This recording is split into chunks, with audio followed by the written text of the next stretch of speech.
Welcome into another edition of Popcorn and Root Beer. My name is Steve, and joining me tonight is a man who needs no introduction, but it is my job to introduce him anyway. It is Rod Villagomez, the resident WWE expert, and I needed him here tonight because we're talking WWE WrestleMania. I want to audition to be the new guy that does the voice. It's like, and now, live from Las Vegas, Nevada, presented by Snickers. It's WrestleMania. And then like all the pyro shoots off. I want to be that guy.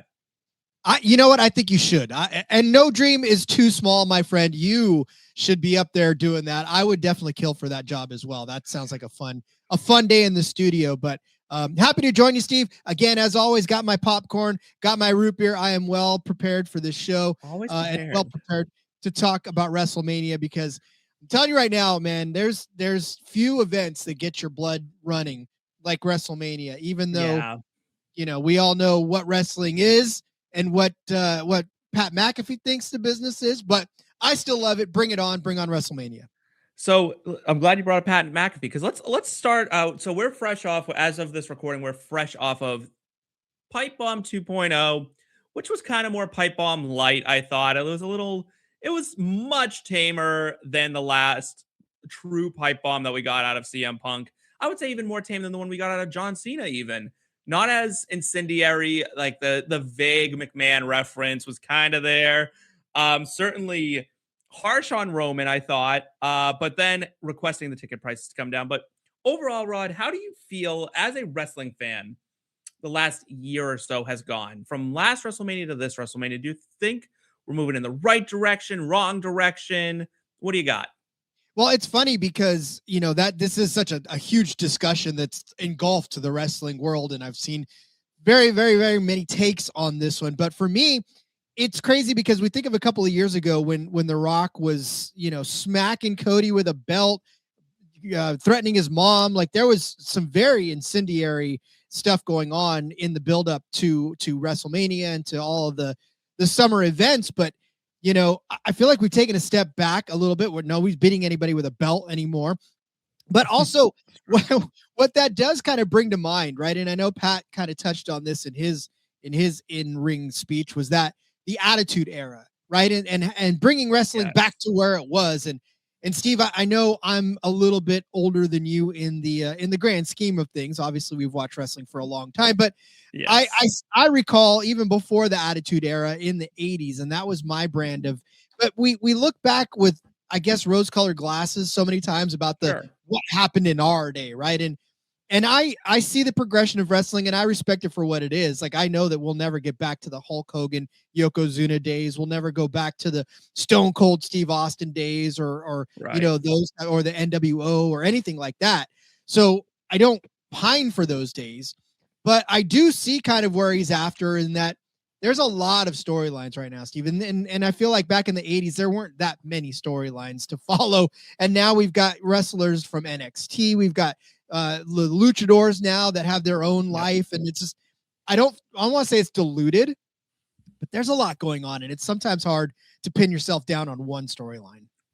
Yeah, it's hard to follow how many storylines are going on, especially when I feel like sometimes creative is just throwing things together at the last second, much like this Pat McAfee thing. And it does feel like, and I could be totally wrong, right? This is total speculation because we don't know the ins and outs of what's going on behind the scenes, right? They can try to show us on Unreal, but until I see it with my own two eyes and I'm in that room, I don't know. But it feels like there's some TKO interference, that corporate is getting, you know, they're asking for this, that, the other thing. They want to see this guy. They want this guy. Bring more celebrities. This is a very celebrity-heavy WrestleMania, fresh off of a WrestleMania that the main event was hijacked by a celebrity who, like, essentially never appeared again. There was no payoff. There was nothing. And it just feels like a lot of these times, like, we have so many storylines going on, but then ones that are randomly forming, like this. And I want to get to this. We're going to talk about this match first. And I'm just going to kind of put it up now, is this Gunther versus Seth Rollins match is coming to mind. Like, and they're playing it like, oh, there's a reason. And it's almost like they're just like, trust me, there's a reason. And I'm like, do you not know? Do you not know why this is happening? But you needed Gunther to do something. And this career killer is on the rampage, and then he's not ending a career at WrestleMania? There's no veteran who you're gonna feed him at WrestleMania and really solidify this? Like, imagine if when Randy Orton was becoming the legend killer, if at WrestleMania he went out and fought, you know, Batista. Like, it wouldn't have made any sense. You're like, what are you talking about? This isn't a guy who's gonna retire right now. Like, he had to go take out Mick Foley. That's what made it work. It had to be that. So, how do you feel like overall, like creatively? Do you feel like Triple H needs to wear this, or do you feel like Triple H is kind of becoming the scapegoat for what TKO is really causing? I feel like this one, with Seth coming back off of injury, you had to put him somewhere. And obviously, all of the biggest matches were taken on the thing. And he's going after Paul Heyman, but yet the Vision and all those guys were kind of spoken for as well. So what do you do? And they're like, well, Gunther's out there. Let's see what Gunther can do, and let's make him interfere. I don't know. I don't know that he has to wear it, but I want to see if he's going somewhere with it. Maybe this is the start of something. And I know WrestleMania is a bad place to start a storyline, but if we're going to do something with this, and let's do something with this, maybe this is building up to Seth eventually having to have a career-ending match versus Gunther. I mean, I know Seth is still in his prime, but been hurt a few times. Him and Becky may want to just kind of settle down depending on what Becky does with her match. And, there's a lot of things riding on this one that maybe, Steven, I'll give him the benefit of the doubt. They're building up towards something, and WrestleMania is the beginning rather than the culmination as it usually is. Yeah, I don't know. I'm like, I'm kind of just, I get it, right? Because the Vision, like, it should have been against the Vision, but then Breaker gets hurt, and then like the other guy there gets Bronson Reed gets hurt, and it's like you can't have him face Theory because Theory isn't ready, and Theory has no momentum. He's kind of lost in the shuffle. I expect him to get fed to Danhausen at any point now, which like no shade to Danhausen either. Guy who was hired to do the comedy thing comes in and is crushing it. Co-MVP to The Miz, who is selling this storyline amazingly, right? Like, one thing about The Miz, when he goes down when he goes into the Hall of Fame, it'll be 100% earned because he was always down to do whatever, and he always made it look good. He is the pros pro, and that's so funny to say about former reality star Mike Mizanin.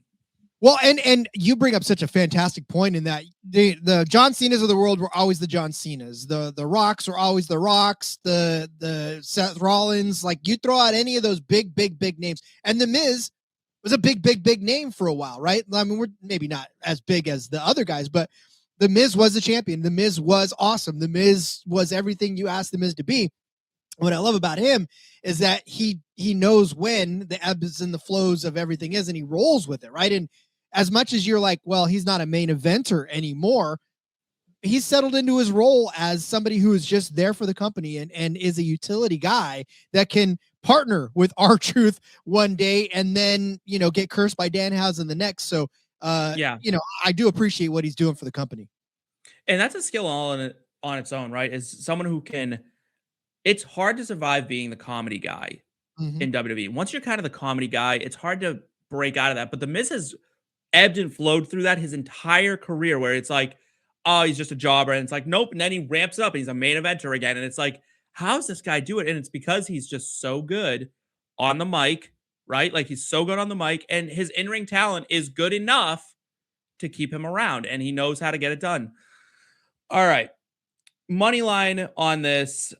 Gunther minus 500, Seth plus 300. So they're giving Seth very low odds to win this match, which this is another situation. This is a problem with this match, I think. Whoever loses, this is a bad loss to take. This is a real bad loss to take for either of these guys. You're killing Gunther's momentum, and you're killing Rollins' momentum, where I think I'm going to say, I just thought of this now, like, now I'm thinking of it. You need to have Rollins win this match, because if he doesn't, it drags the Vision down with him. There are other people that are going down with this ship if Seth Rollins loses this match. Yeah, 100%. And honestly, too, this whole Paul Heyman handshake thing that just happened with Gunther, too, like, I think you have to take a loss with that to build that up, because, he said, yeah, you're under our protect, or you've got something new coming, or whatever the promise was that Paul made to Gunther. But, like, that doesn't kick in right away. That's not something that I think happens in this WrestleMania match. So, does Rollins come out at 3-1 and upset Gunther? Because like you said, it's just, for me, I don't even know what you do with Gunther right now. You took the heavyweight champ, you took everything away, you took the Intercontinental champion away, and now he's like you said, the career killer, the career ender. But there's really nobody out there to end his career or to have end their career. So you're kind of sitting there waiting and thinking, well, in the meantime, what are you then? And I don't know that they know what he is. And because the next closest guy to go is Ray, and Ray's not going anywhere until Dom retires him. Like, Mysterio's not going to let anyone but Dom retire him. I've said it, and you know what? I think Gunther is a fine talent. He's boring to me. And I've said this before, and this is like probably what gets me in the hottest water with wrestling fans is Gunther reminds me of Bret Hart. Technically sound, they'll put on solid enough matches, but I don't want to tune in for Gunther, just like I didn't tune in for Bret Hart. I wasn't interested in Bret Hart. I wanted other guys that were doing more exciting things. Bret Hart's high impact move was always the middle rope elbow drop. Like, he didn't even hit the top rope. Like, it's just, oh, it's a sleeper hold. Oh, it's a chop. Oh, it's that. Like, and then he'll work a power bomb in here and there. And I'm sure Rollins will make him look like a $1,000,000. But Gunther's kind of boring. And I hate that he was the guy that retired John Cena. And I hate that he's the guy who retired AJ Styles. Not because I didn't want those guys to be retired, but they should have been retired by someone more exciting that the company could put everything behind. They can't put it all behind Gunther. And I just don't think that's, I don't know. I'm just not sold on him.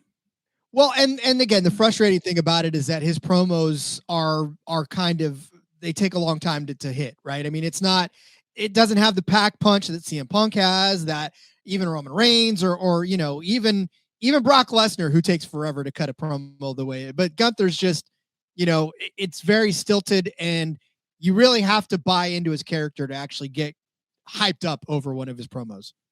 Yeah, he's tough. So if you had to put money down, who do you think wins this match? It's Seth. I think it's at 3-1, especially. Yeah. I think it's going to be Seth. Let's talk about another weird match. I don't even think this is actually the match anymore. Trick Williams against Sami Zayn. Is this still? He's still.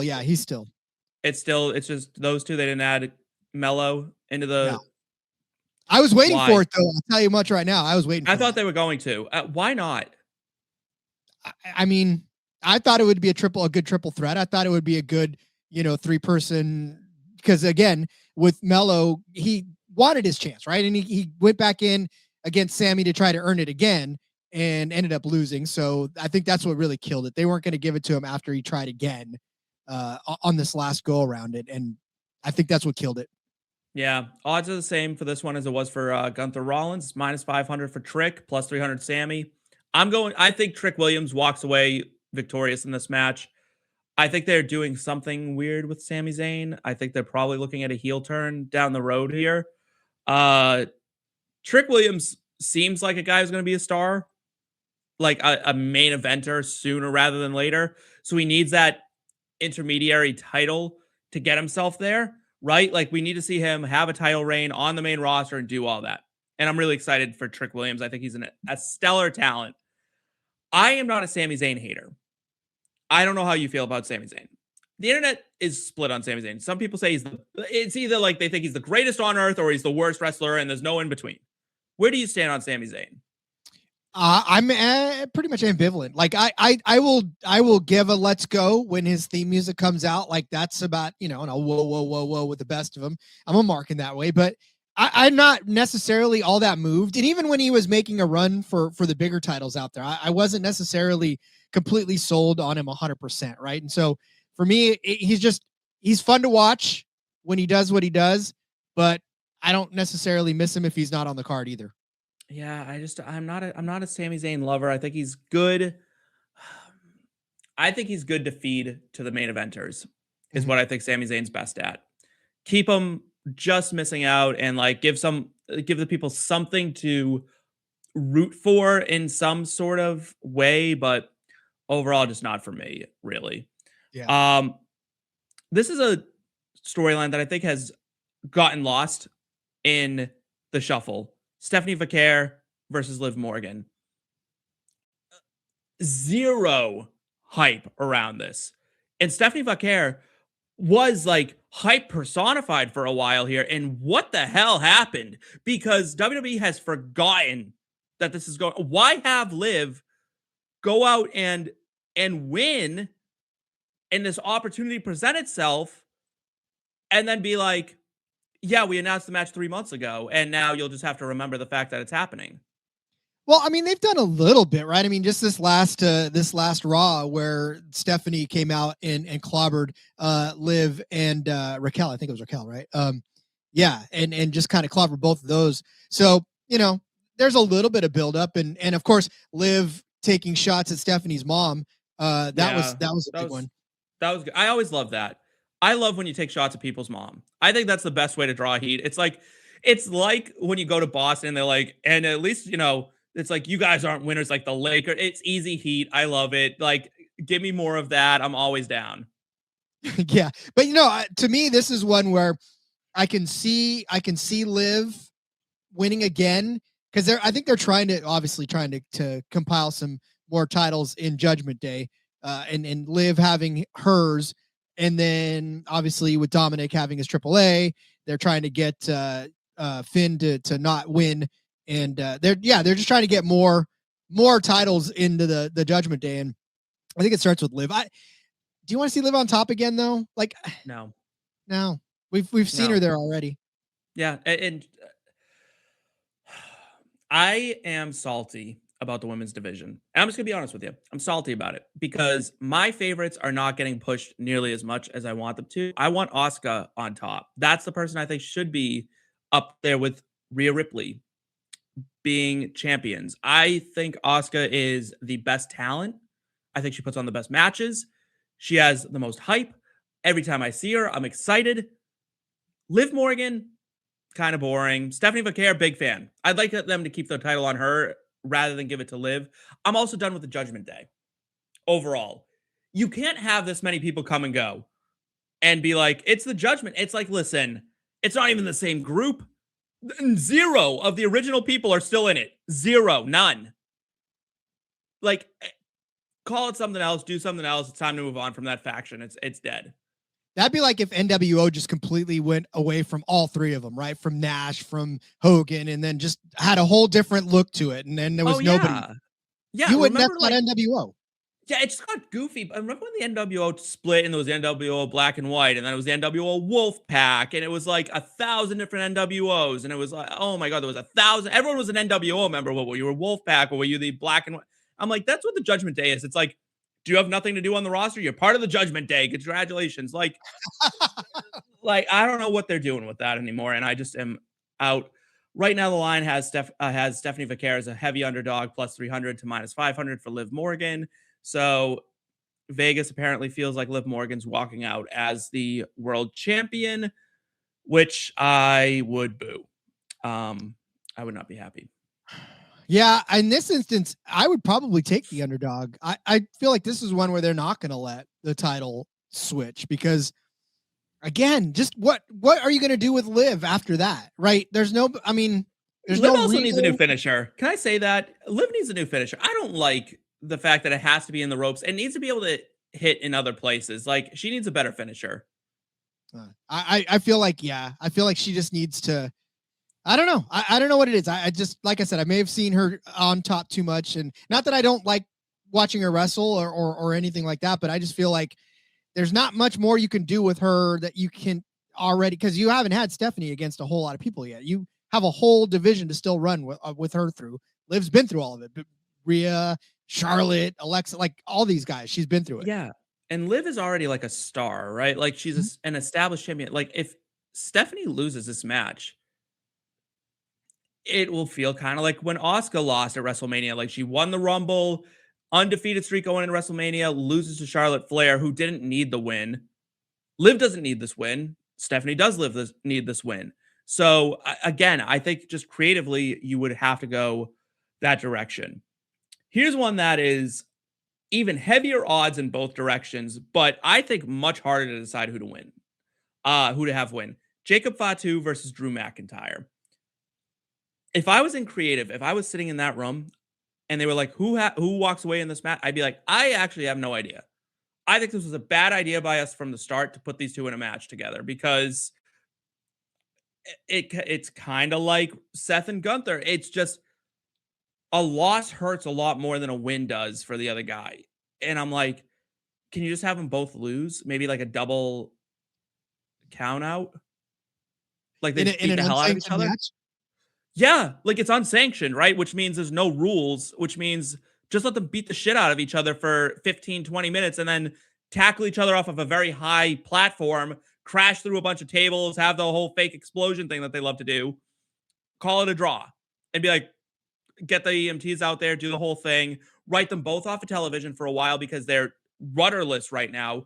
Drew McIntyre, I'm sorry to rant right now, but like Drew McIntyre to me is the most screwed over guy in creative right now. Everyone wants to say it's LA Knight, and it's not. It's Drew McIntyre, who has proven time and time and time and time again to be a massive draw, great champion, great matches, great on the mic. And then I don't know what happens, but they have to put it back on Cody. Like, why? So, and I agree with you on Drew because it's so frustrating to watch. And you can see the chip on his shoulder. He plays it very well, to be honest with you. He Like, does. I don't He know. does. I don't know if it's real. I'm sure some of it is real, but there's so much of a chip on Drew's shoulder every time he picks up the mic.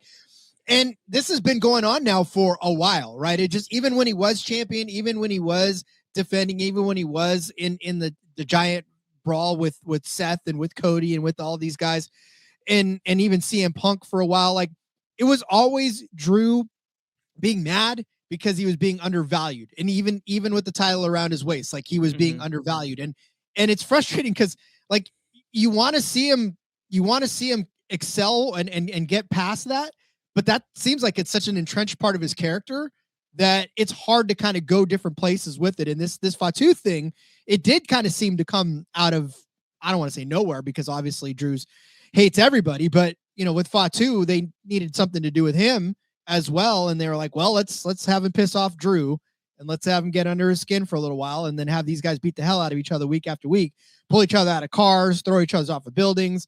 Like, let's hype this up and then see where it goes. But you know, Fatu, ever since he broke off of Sikoa and them, like it just, I don't know. I feel like they knew what they wanted to do with them, but couldn't figure out how to get there, right? They knew the destination. They just couldn't figure out the GPS coordinates to get him there.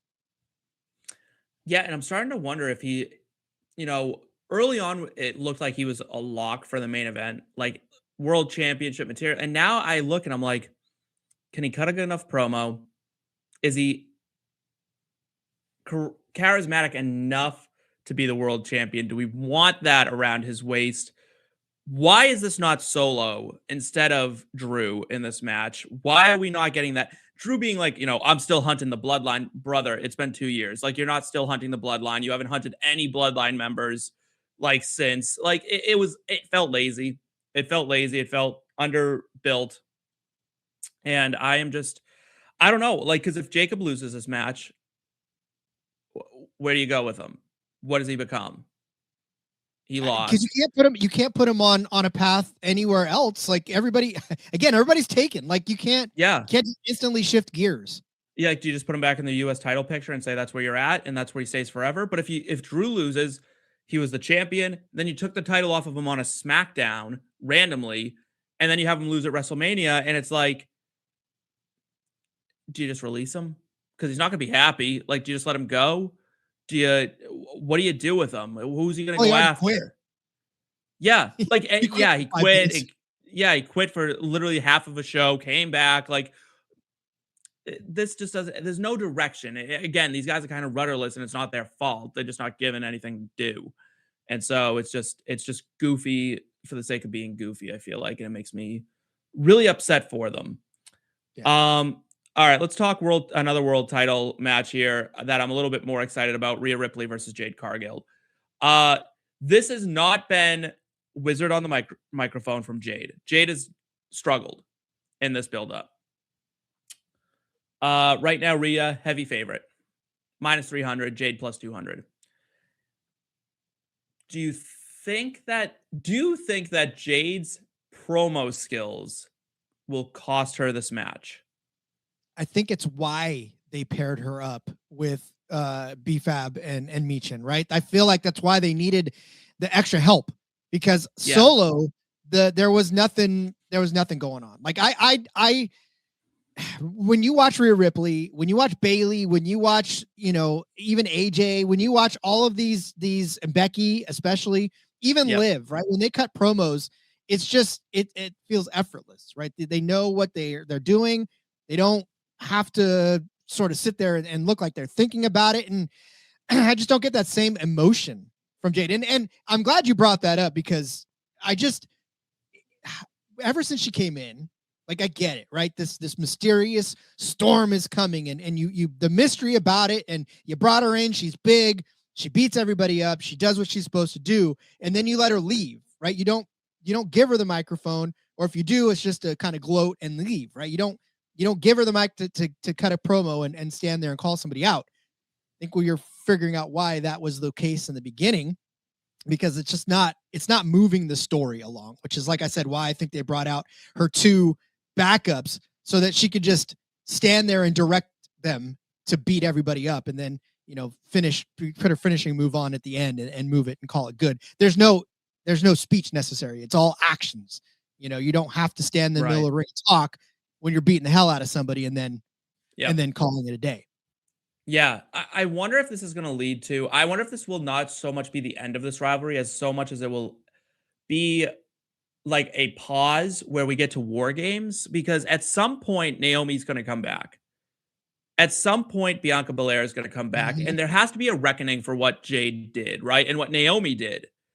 There has to be an answer to this. So I'm wondering if this will culminate at War Games, where it's Jade, Michin, B-Fab, maybe Bianca flips and sides with Jade. She turns heel, maybe, or maybe it's the face side. Like, I don't know. Maybe they turn Jade face and are like, all right, and then it's Naomi and a bunch of other people, and it's War Games, right? Like, that could happen. But not being good on the mic is a real killer in WWE. I think being bad on the mic in AEW, you can get away with it more, because they're more focused on, let's just put on as many matches as possible, go out there, put on a good show. WWE, this is a soap opera. You need to be able to act. You need to be able to cut the promos. You need to be able to deliver the part, like the other stuff. And she can't. And that's a huge problem. And the crowd doesn't, you can tell, because the crowd energy, I know that the microphones don't always pick up everything, and it's not always the greatest of all tells, but like, when you say something and the crowd sits there, like, that just doesn't move the needle. It doesn't. And the problem with her is that when they don't say anything, she panics. She looks like a deer in headlights. Like, she thinks she delivered a killer line, crowd, it's crickets, and she kind of just wide eyes the camera for longer than she should. And I think it's tough. It's tough. And I don't want to diminish how hard it would be to be a WWE superstar, right? Like, week in and week out, you have to be ready to cut these promos and have these things to say. And I'm sure she's not quite at the level where she's like, I get to say whatever I want. Something's written for her.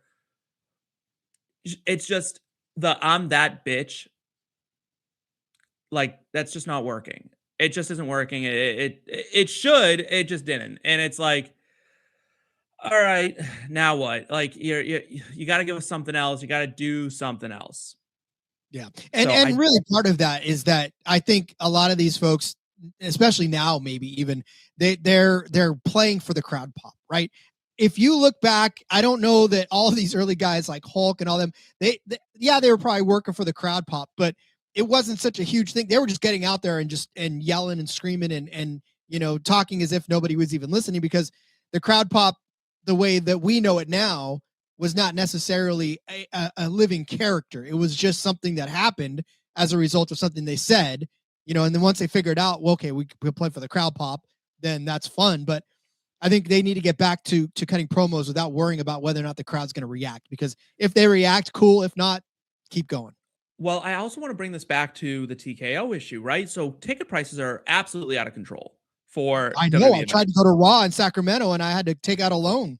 Yeah. So the problem is, right, is when you price out the everyday fan, you are not going to get those pops anymore. Even Punk's little pipe bomb fell flat at times where I was like, that was a big moment. It should have elicited a reaction, but because most of the people there are not diehard fans that can afford to, used to be able to afford to go to these things. Like Raw tickets used to be like $30, like, and not even that long ago. I could have gone to a Monday Night Raw 5, 6, 7 years ago for $40, maybe 50 if I wanted to have like a pretty decent seat. Like, and that was what you filled the arena with, and that's what you got all those pops.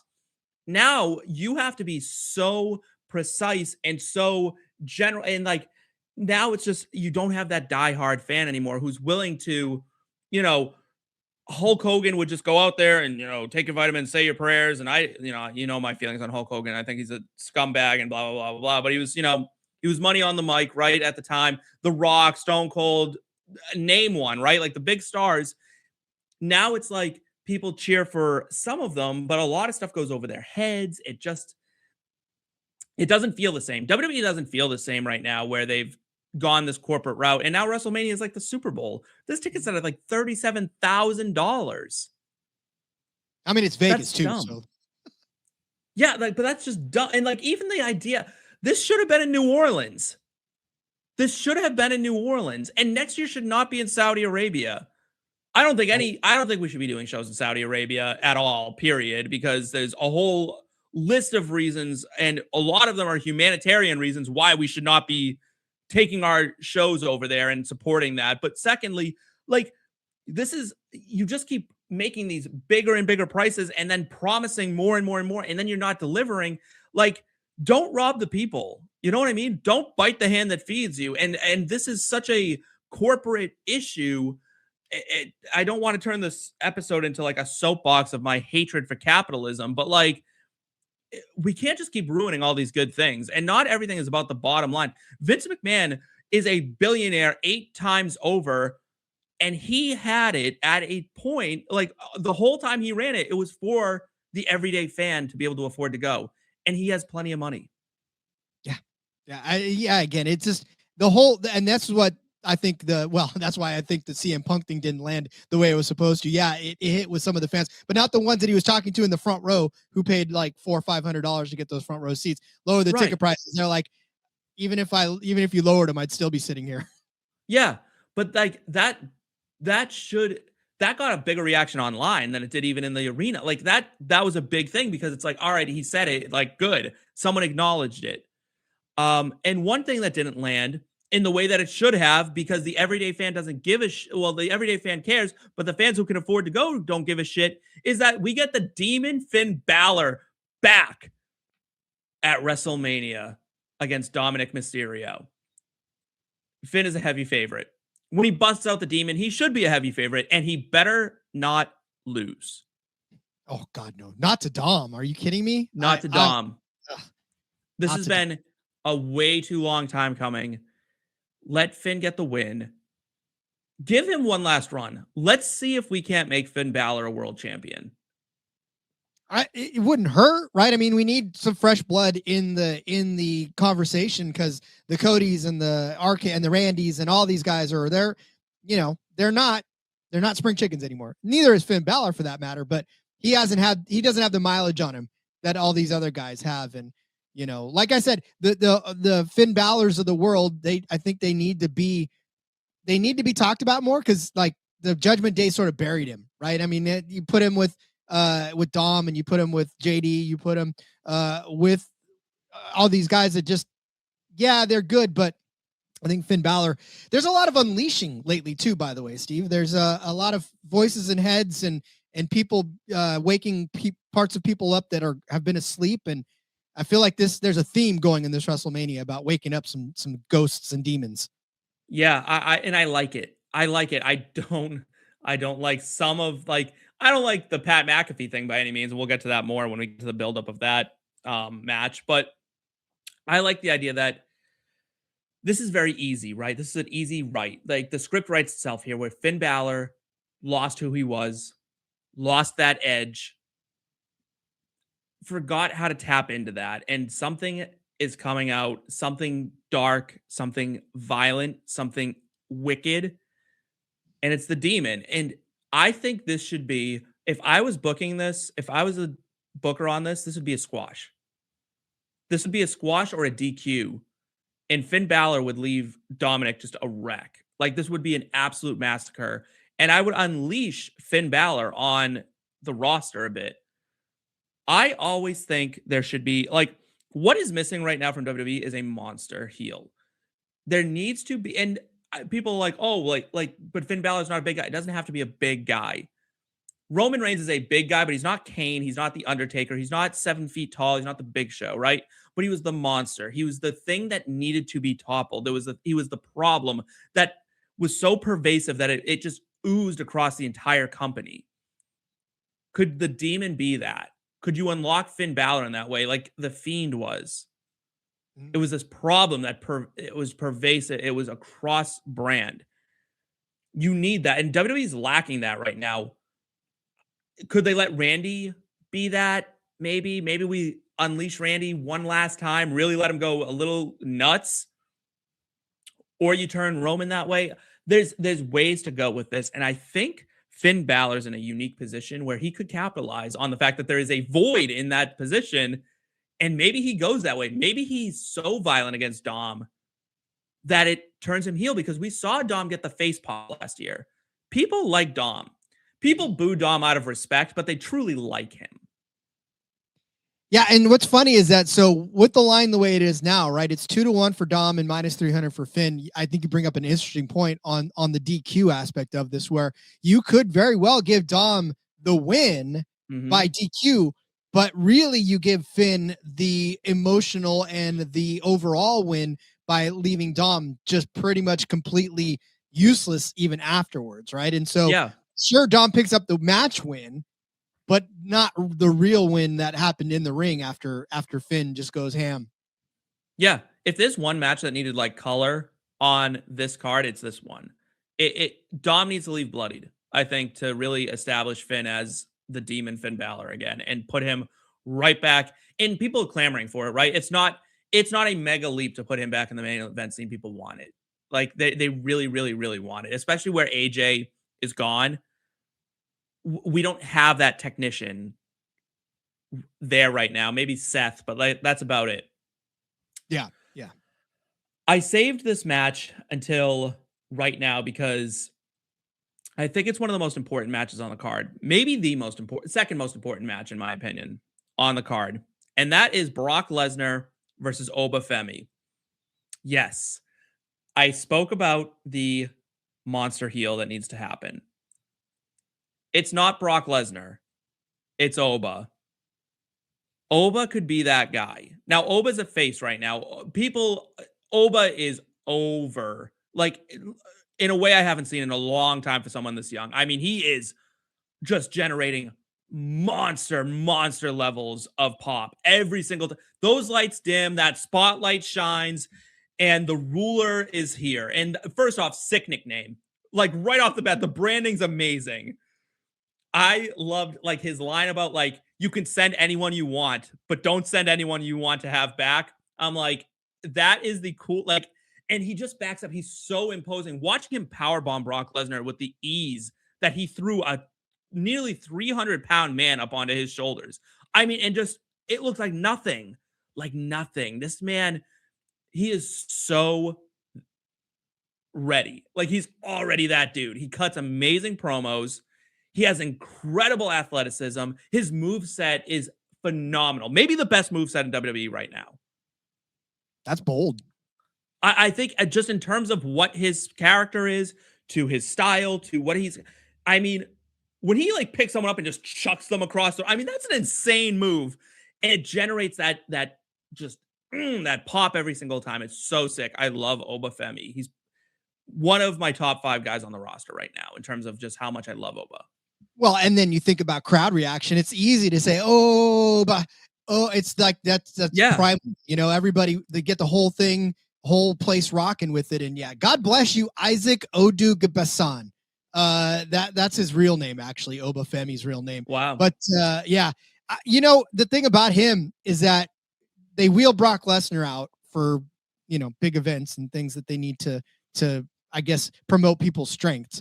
But I almost feel like you didn't need that with Oba, but to put him up against Brock Lesnar, and like you said, have him just toss him like a rag doll across the ring and out of the ring and through the ring. And boy, those guys, especially at the end of Raw, the contract signing that was never really a contract signing. It was just one more chance for them to get their ass kickings in before the match, and they even bring Triple H out there to try to calm the waters, and that doesn't happen. I love the way that this got built up.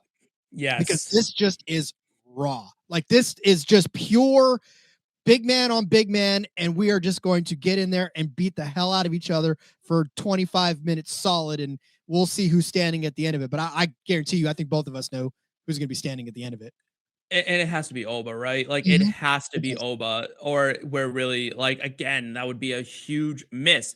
Now, my personal feelings of Brock Lesnar aside, right? We know one thing about Brock Lesnar is he is not showing up if he doesn't want to be there, right? For him to be showing up week in and week out, Brock Lesnar obviously sees something major in Oba Femi, right? He's like, this is the guy. Brock Lesnar has essentially said he's the next me. Like, he's what I was when I was 25. And Brock is now playing The Rock at SummerSlam. It's time for Brock to lay down, take the loss like The Rock did for him at SummerSlam, and anoint Oba Femi as the next big thing. That's what he is. Like, if he loses this match, I think you've made a catastrophic error. You need to have him win this match and then go into maybe SummerSlam as a career on the line for Brock, retire Brock Lesnar, continue on. He's got to win the Rumble and then headline next year's WrestleMania and just take the title off of whoever you put him against. Feed him someone, feed him Roman, feed him Punk, feed him Seth, someone. But it's got to, like, that's the trajectory this guy's on. And if you don't capitalize on it, you're missing something major, because talent like Oba Femi does not come along all that often. It's once every decade. Yeah, and honestly too, I don't think there's a creative way that you could have him lose and still have the momentum that he needs, like you said, to kind of carry him on through the next year. Because obviously, as much as, and I said it earlier, as much as WrestleMania is the ending of a lot of different storylines coming into this, it sometimes becomes the beginning of the future of these guys, right? A WrestleMania big match can catapult somebody's career rather than wrap up a storyline. And I think if you don't do that with Oba, then what are you doing? And what could be the creative way to have him still lose this match and still be on a trajectory that you want to take him? Because you can't put the genie back in the bottle. You've already unleashed Oba. He's already, been an NXT champion. He's already done the things that you need to do to get him to the business. And now the world loves him. Right. Yeah. And it'd be fun to watch a heel turn for Oba. That would be fun. But I think, right now you have to give him this win. And Brock, I think, is just the right guy to do it. Yeah. I'd prefer Oba become a heel and just be that monster that for the next decade and a half, that is like, like, he just has the look. He has the talent. He has the mic skills. I mean, his nickname even lends to it. He's the ruler, right? Like, when Roman is done, when Roman says, that's it, I'm out, it's Oba's show. And unfortunately, until then, it's always going to be Roman. I think will always be the king as long as he's there. But Oba to me is currently sitting at like what Batista was when Cena was there. Like, he's right there, but he should always be in the world title picture. He can carry a brand. I think he's ready to go. I just don't think there's any world where you don't put Oba over. Yeah. Unfortunately, there's no world in which you bet the -300 money line on him either. No, no, absolutely not. Absolutely not. All right, let's talk Cody Rhodes against Randy Orton with Pat McAfee. What the fuck is that? Like, well, okay. Let's look at this through a couple of different lenses. Okay. All right, walk me through it, because I'm curious how you're gonna how we salvage it. Well, because we've seen the Cody Rhodes drama now for the better part of 3 years going on now, where he's been, and the whole I was gonna miss out on this, and then I had to get in by winning, and there was so many different ways to play it again to have Cody Rhodes in there, and then when you got Randy Orton and you're bringing out the voices again. For Randy Orton, I don't know. I don't know if they must have had this plan the whole time anyways, to have this with Cody winning and screwing up Randy, because I feel like they wanted Randy to come back and be the Randy of old. This makes me wonder how much of what Pat had to say, and I want your opinion on the Pat eventually, but this makes me wonder if they are feeding into this. We need to go back to the Attitude Era of the era where, you know, everybody, where we saw blood, where we saw razors to the face, and we saw people jumping into thumbtacks, and we saw, you know, Austin giving up the cans of beer, and, you know, all that stuff that made the Attitude Era what it was, right? Triple H's DX moves and all that stuff. Maybe they want to kind of bring a little bit back, because now they're not on network television for the most part, right? I mean, SmackDown is still, but like Netflix, you can sort of ramp up, even though they still censor stuff out, which I'll never understand. If it's on Netflix, don't worry about that. But yeah, so maybe this is what the climax of this whole thing is. And you needed Randy Orton to be unleashed, but they need to figure out a way to finally get Cody Rhodes sort of out of the championship picture finally, because he's been there for the last 3 years, and maybe people are, as much as they love his entrance, maybe kind of souring on just seeing him battle for the championship each and every week. It's boring. I think Cody's a bit boring now. Like, his entrance is cool, but like, you know, put enough pyro behind anybody and it's a great entrance. You know what I mean? Like, I don't even think the song's all that exciting. I think it just has a lot of there's a lot of explosions, there's a lot of lights and craziness. Like, I don't think Pat McAfee had to be a part of this. That shouldn't have been who Randy was calling. Like, because it doesn't make sense. And that's why I think they pivoted real hard. I don't know who it was supposed to be, but like, he's like, oh, wrestling has more than one royal family. Like, okay, what the fuck does Pat McAfee's family have to do with wrestling? Nothing. I don't know. That's even when he was hosting, like, it just felt like, I know that they were very high on him when he was sitting alongside at Raw and commentating on Raw, but like, he was fun and it was great, but like it wasn't anything that I felt like if he stepped away, we were missing too much, right? I mean, yeah, and like, he's solid on the mic, but it's not like Randy needs a mouthpiece. Randy doesn't need someone to be hot on the mic. Randy's great on the mic. Yeah, Randy doesn't need a Paul. Yeah. So what are you putting him with him for? Why are you muddying this very easy story that writes itself? Randy snapped. We've seen it being built and built and built and built and built every single time Randy celebrated with Cody with a title. It was always, he was looking at the title. He's looking at the title. And everyone was waiting and waiting and waiting for Randy to snap. Now Randy snapped, and now you're like, well, now this needs Pat McAfee. No, it doesn't. It doesn't need Pat McAfee, just like it didn't need Travis Scott last year. Do you know why it does? Do you know why it does, Steve? It's because we're doing this. This is what happens. It's the engagement. They want the press. They want all of this stuff. They want us to get heated about it, because that's just what this is all about, right? We have to remember too, we are in a giant soap opera and you said it perfectly. We're in a giant soap opera when we watch WWE. How many times has that brother come back from the dead that we didn't necessarily need to have back from the dead, but there he is, and now he's going after his brother's wife because that's who he loved before he died, and now we're all like, oh, I hate you, and you know, those types of story wrinkles bring out the anger, bring out the hate in us, and we're playing right into it. I feel like this story just had enough oomph behind it that it didn't need this. I don't think I don't know why Jelly Roll's involved. That's another weird one. Like, maybe why was Jelly Roll the one breaking it up? Why was Jelly Roll the one breaking it up? Like, frankly, Triple H should have been breaking up this one, right? He has history with both guys. Mm-hmm. You know, he was Randy's mentor. Cody left the company, smashed the throne, did the whole thing. There's real ways to work Triple H in.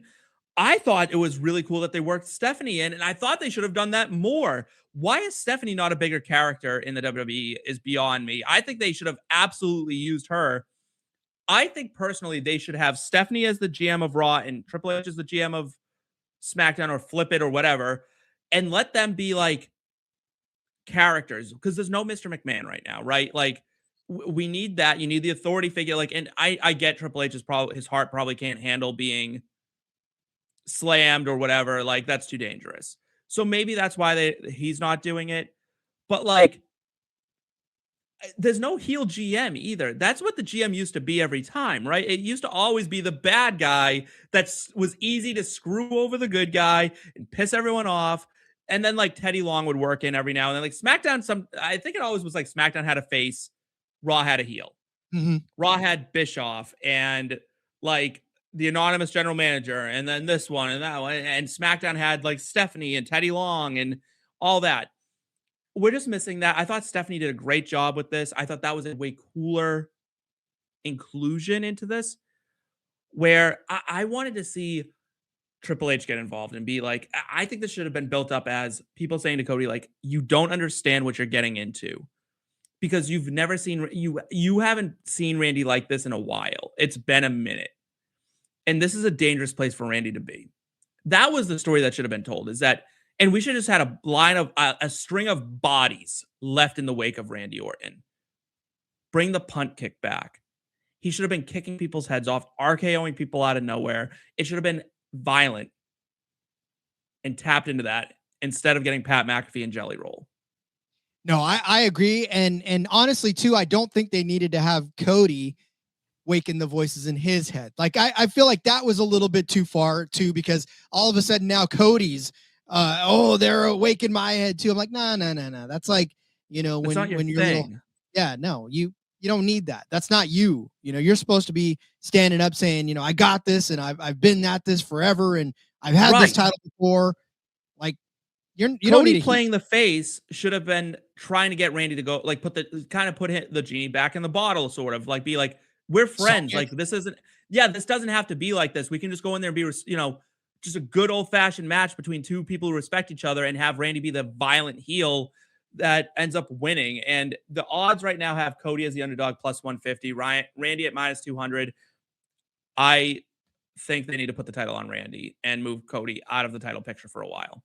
And I don't know how you can't. I mean, he is chasing 15, right? This is a big one for Randy, and there's not a lot of time left for Randy to keep just drawing these storylines out. I hate retiring people early, but like Randy Orton has played just about everything that you can, and it's so young when he started in the business. And it's just, we've watched him year after year after year be everything, be the Viper, be the good guy, be the bad guy, be all kinds of things. And I think he just needs to have one more run at it, right? Put the title on him. Obviously he'll give it up sometime at some point. Maybe he keeps it all the way to be able to let Oba have a run at it, and Oba crushes his career or whatever. Maybe this is them giving Gunther a chance to get it one more time and end Randy's career. I don't know. That would be sad. I will say Randy as a heel, he's de-aged 5 years, like on camera. I don't know what's going on. He looks younger as a heel than he ever did as a face. Like, I swear being a face wore him out. I don't think Randy was having fun as a face. But everybody likes. I think I've heard some folks say, and I don't know because I've never done this before at any length of that. But I've heard people say that it's easier when people hate you than it is when they like you, because if they hate you, especially if it's a character that you've developed and you're going to get hated, right? It's easier to go out there and have people just absolutely hate you because they expect you to do things to make you hate or to make them hate you, right? Whereas if you're the good guy and you make a mistake, all of a sudden you fall from grace faster than anything. Yep. But if you get out there and you're hated, people are like, man, I hate you so much. You're like, good. Because that means whatever I do, it's not going to affect any decision that you make about me. I'm just going to go out and be me. Right. It's so funny because like WWE fans, we're so fickle, right? Because we always want the good guy to win. But then once they do, we're kind of like, all right, get the fuck out of here. Like, get the title off him, put it on a new heel. Like, this is boring. Yeah. Everyone's like, why was Roman winning so much? Why was Roman winning so? Look at any era of WWE. It's always at its peak when there's a heel champion. When the top guy is the bad guy, that's when WWE's at their best. When Cena was chasing Edge, it was always better. When Roman was the king, it was always better. When JBL was the world champion and everyone hated his guts, it was just better. It's better TV. Well, even Stone Cold, when Stone Cold was hated for a while. I mean, everybody loved Stone Cold, but like there was a point where he was the bad guy and he was the guy that would go out there and kick everyone's ass and throw a championship around his waist. And he played the bad guy to a lot of faces. Yeah. The Rock made a career. Everyone forgets that, like, everyone thinks of The Rock as like, oh, he gets the big pop. He was a heel. When he became The Rock, that was a heel character. That is a heel character naturally. It's an egomaniac, right? He refers to himself in the third person. He's meant to entertain you, but also make you dislike him because he's The Rock and he's the great one and he's the people's champion was a joke. It was meant to incite anger. That's what it's meant to be. And that's why I think people are so sick of Cody, is because the championship's always on him. They default to giving it to Cody and be like, carry us. He can't, because he's playing the chaser. He's got to finish the story and then he's got to chase. And that's what he's best at. Yeah, and how many times do you have to finish a story? Like, how many novels are we reading? How many books are we reading? Yeah, the story's fucking done. Story's fucking done, dude. Like, move on. But it just, it's just not. And not for nothing, I hate to say this, but Cody has been a part of some really good storylines, but man, has he been part of some bad ones. He struggles, I think, to carry a storyline. When it's about him, I don't think he gets it done. It's weird because he, like you said, the promos are so good. Like he definitely cuts really good promos, and it makes it seem like, and hey, listen, I was Cody backer a couple of years ago. You remember on this show, I was all over Cody when he was making his title run and then his title defenses as well. So, I definitely marked out for Cody, and I still, every once in a while, but it is sometimes daunting to turn on Raw or SmackDown or whatever you're watching and just see like the same 2 or 3 people just sort of cycle through the stories. And again, it's Cody to give him the title before WrestleMania. Again, I was like, really though? Did we really need to do that? We didn't need to give Cody the title. Such a banger triple threat match, and you still could have done the whole Randy unlocking the voices in his head, and then had Drew added to the mix, and Ben and Drew being an asshole while Cody's playing the good guy and Randy's playing the wild card, and between the 3 of them, that's and I get like they wanted Randy versus Cody because it's easy emotion. Again, why did we add all this shit to it then? If you weren't going to have Drew be a part of it, why are Jelly Roll and Pat McAfee a part of it? Celebrities. Well, I mean, we know too that WrestleMania has been rife with celebrities over the years, and you just can't throw a rock without hitting a few of them in there. And we've seen several of them kind of, obviously decide. But they were always lower on the card. You know what I mean? They were always kind of goofy, gimmicky, dumb Floyd Mayweather versus the Big Show, or Big Show versus that sumo wrestler one year, or whatever the Christ was going on. This didn't need to happen. Yeah. On to the finale here, which is probably the most weirdly personal rivalry I've seen on WWE TV maybe ever. I don't know if these guys genuinely don't like each other, if they were just met in the back and were like, you know what, let's just let it fly. It's whatever. It doesn't really matter. This has gotten weirdly where it's crossed the line into like, oh, you're saying things that have real world implications now. Like you can't, some of that stuff, you can't really say that in a great way. That's like, yeah, that's just me getting heat. It's like, it almost reminds me of the Sunny Days comment from Shawn Michaels that he made to Bret Hart. Like some of the things they're saying, I'm like, I think that would result in a fight, wouldn't it? What is happening in this match? But right now, the odds have Roman Reigns minus 400. He is the one of the biggest favorites on the card. Liv is the biggest favorite at minus 500. Her and Trick Williams. Yeah, I guess it's 650 for Jacob Fatu. So maybe not that big of a favorite. Still a big favorite. Still a huge favorite. Still a huge favorite. How do you feel about this rivalry? Who do you think should win in the end? And where do we go from here? This is two true professionals, right? Because like you said, when Roman Reigns stands in the middle of the ring and calls CM Punk Phil, I was like, wow, we're bringing real names into this. Every once in a while, there's a lot of people that call each other by their first names or whatever, like with Hunter and okay, Paul, but like you just nearly as much anymore, and you don't hear that nearly. Right. So when Roman was like, "All right, Phil," I was like, "Ooh, this is getting a little uncomfortable." Like, and I almost feel like you're right. Like they just sort of took this and said, "All right, listen, we're gonna go at each other because this is good television." Like, obviously, at the end of the day, I'm going to say some things. You're going to say some things. We're going to beat the hell out of each other on what is this? This is Saturday night or Sunday night, rather. Yeah. Yeah. So we're going to beat the hell out of each other Sunday night, and then we'll go from there. We'll deal with the fallout. But like these promos, man, there's some quality. It's CM Punk. I think this is almost peak CM Punk right now.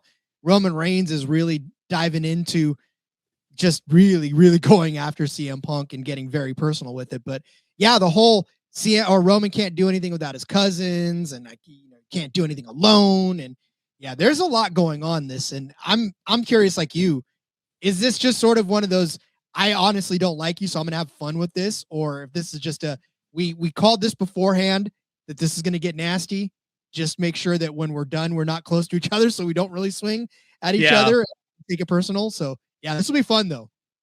One of my favorite things that Roman Reigns has embraced, and when he embraces it in his promos, it's always great television, is when he embraces the fact that he is kind of a prima donna in the sense that like he works part-time, he's there when he wants to be, but then like when he said like, understand you're here because they asked me if it was okay.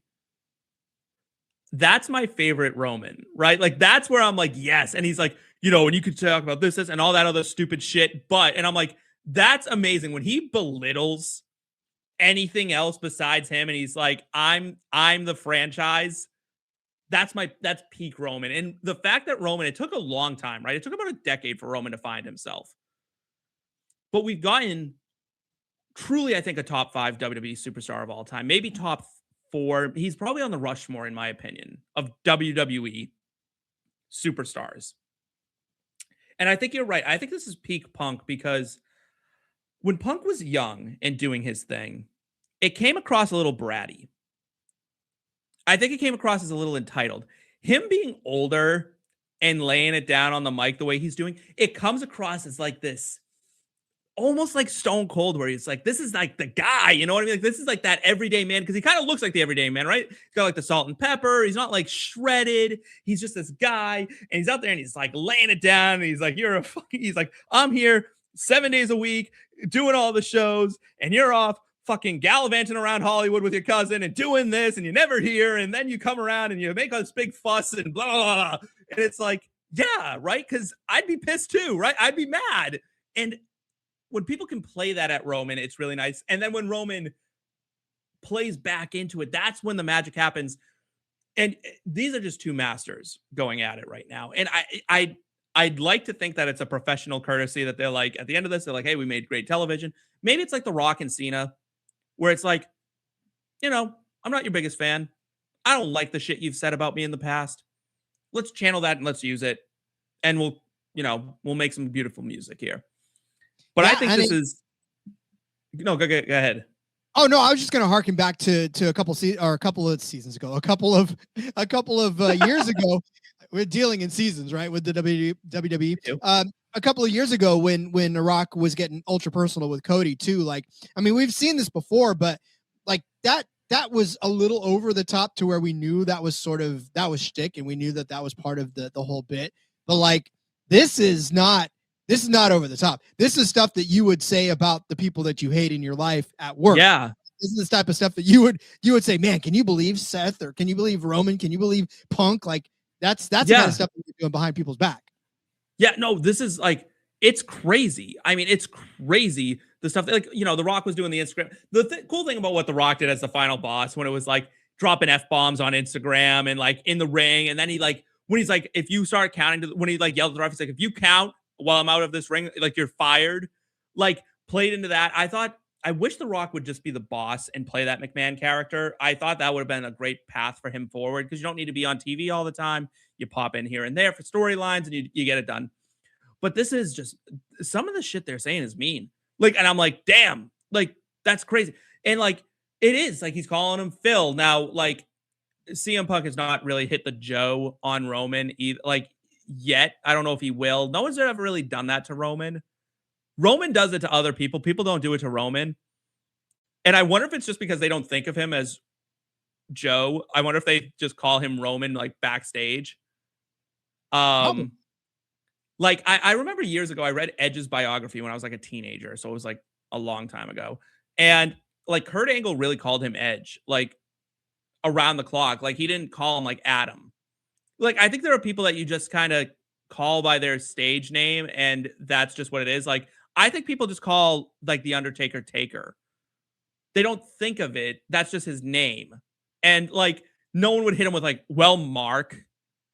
Cause cause even AJ Styles did it with Michelle McCool, like referenced her, but wasn't like, like, I don't know if he hit the mark on the Undertaker, but he referenced Michelle McCool. So there's people, I think it's just like immune to it almost. But I do love what we're getting out of Roman. I do love what we're getting out of Punk. I think you got to put the title back on Roman. And I'd love to see another reign of like terror for Roman Reigns. I'd like to see the bloodline own WWE because frankly, and people could be like, well, that's just recycling what that's fine because the WWE needs it right now. They need someone to do it. And they admitting when you're wrong, admitting maybe you don't have a better answer is not a bad thing. If the WWE looks at Roman and says, we need you to be the main guy again because we don't have anyone else, that's not a bad thing. That's okay.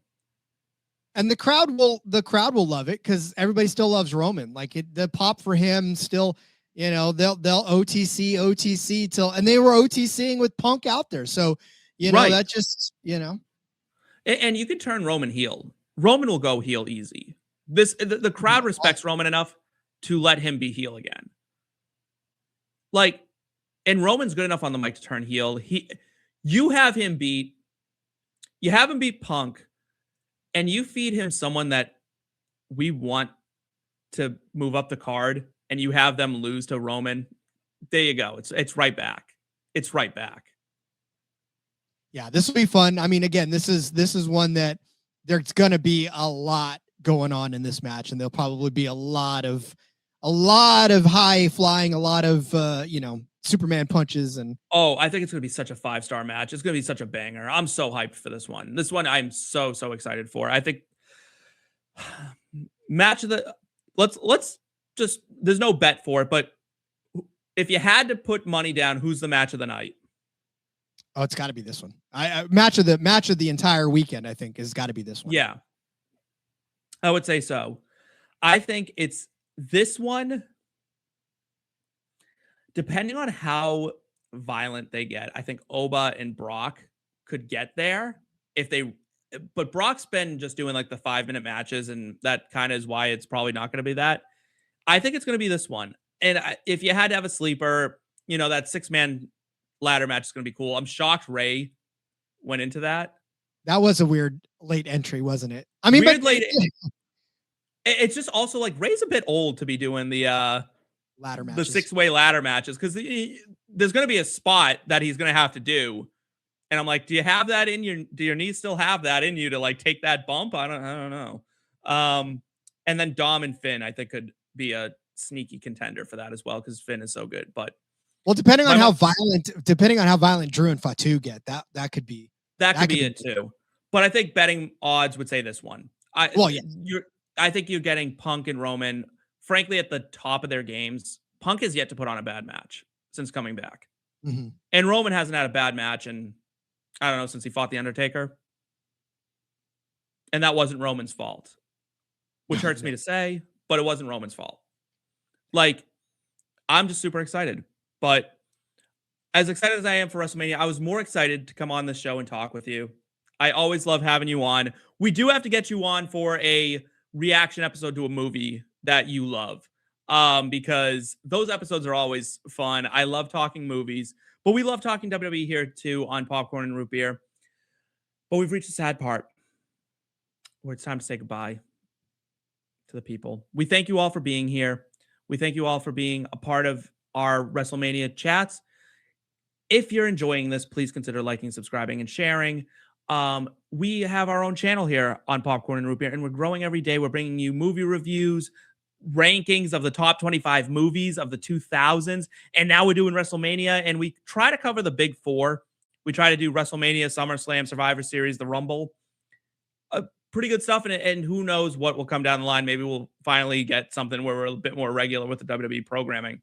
Comment below if you want that. Comment below what you're looking forward to most. Which of these matches you would go, and some creative ideas that you have. For myself, for Rod Villagomez, thank you so much for being here. Take care until next time. That's a wrap.